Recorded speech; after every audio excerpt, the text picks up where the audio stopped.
correction, ikaw yung unang nanugod kay Ikit. Any court would agree with me na self-defense lang yung ginagawa niya ngayon. Pinagtatanggol niya lang yung sarili niya. Ano? I-delete mo ba yung video? Fine! Fine! Aray! Fine! I-delete ko! Delete mo na! Iangat mo ako! Oh.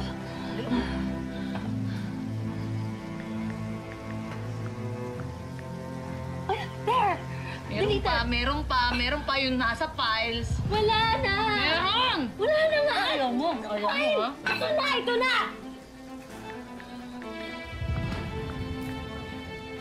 There! Oh, wala na! Meron pa. Wala na nga! Sa recently delete.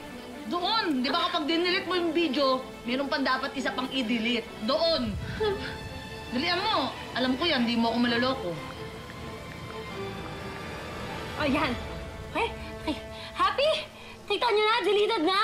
Ang galing. Madali ka naman palang kausap eh. But let this serve you as a warning, Miss Torres. Next time na i-harass mo yung client ko, dadagdagan pa namin yung kasong isasampa namin sa'yo.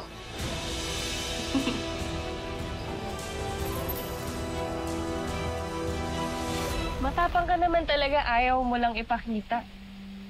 Alam mo, salamat ah. Alam mo, hindi mo lang ako basta tinulungan. Binuhay mo yung pagiging binibining marikit ko. Yung palaban, yung walang inuurungan.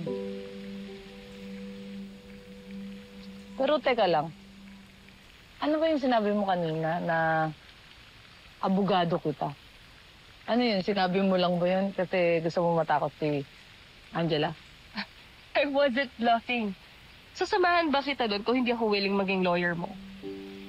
And from what you've said kanina, halata naman na ang dami mo pang pending cases against Angela.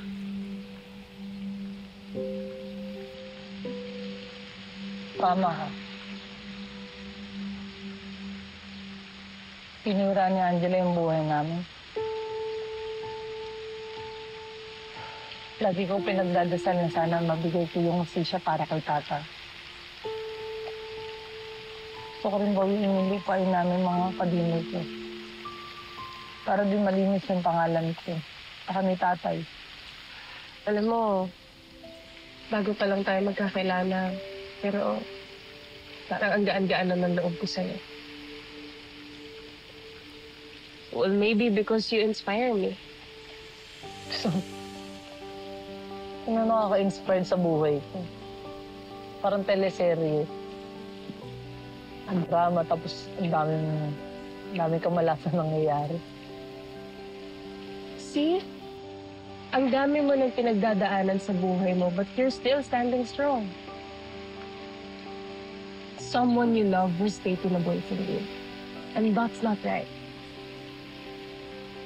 Lagi mo tatandaan na walang kahit sino ang may karapatan na kunin yung importanteng bagay sa atin. Kaya willing akong tulungan ka.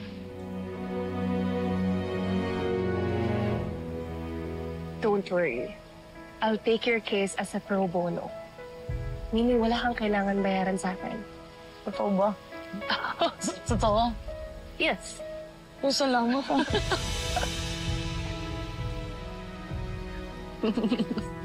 Salamat ah. Salamat talaga. Alam mo, hindi ka lang basta maganda. Sobrang bait niyo pa.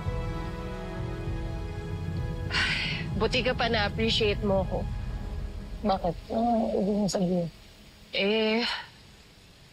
Kasi si Matthew, kahit anong gawin ko, ayaw na talaga akong tanggapin ulit eh. Nagsisisi na talaga ako na pinakawalan ko siya dati. Kasi hanggang ngayon, mahal na mahal ko pa rin siya. At umaasa ako na magkakabalikan kami ulit.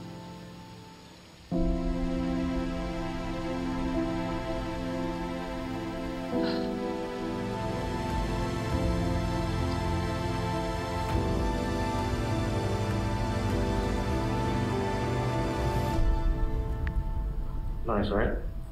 Yeah. Those are the changes I'm going to make to the resort project. Not going to build a casino anymore. Going to build an eco-friendly resort lodge to help benefit Ikit and her community. Wait, bakit biglang nadamay si Ikit dito? Because we were supposed to build a casino, but That was before Rika lied to Ikit and her community, and she made us believe that she bought the land legally from them. Okay. Drew, I just want to do the right thing. And I hope it's not too late. Well, that's a great idea. But sure ka ba? Susuwayin mo si Dad? I mean, gusto mo bang matulad sa akin? Because ever since hindi ko sinunod yung plano ni Dad para sa akin a long time ago, hindi na bumalik yung amor niya sa akin. And you don't know how hard it is that, yeah, I have a dad, but when he looks at me, it's like he doesn't see a son. True. I made up my mind, and I'm going to accept their consequences later. But I need to do the right thing, not just for Ikit and her community, but because it's the right thing to do.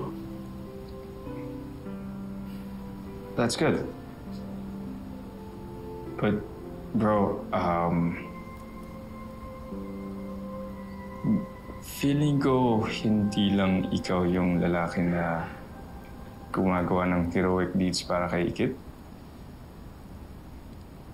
What if there's a guy that's always been there for her? And what if he decides to pursue her? Well, that's gonna be up to her then. But I can't go down without a fight. I did that with Pia, and if I repeat the same mistake again, I don't know what I'll do.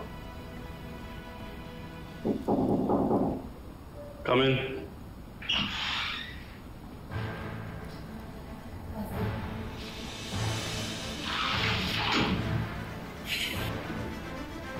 Can we go?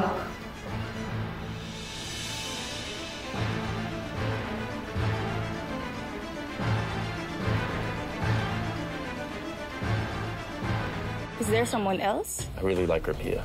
Bakit sigit pa? Kaya alam mo ba, may tumutulong na sa akin. Pangalan niya Pia. Titigil na po kayo sa pagtulong sa kanya. You know the saying na keep your friends close, but keep your enemies closer? Bilisan na natin. Mahuli tayo ni Madam. Angela, anong ginagawa niya rito? Pamangkin po siya ni Madam Soraya.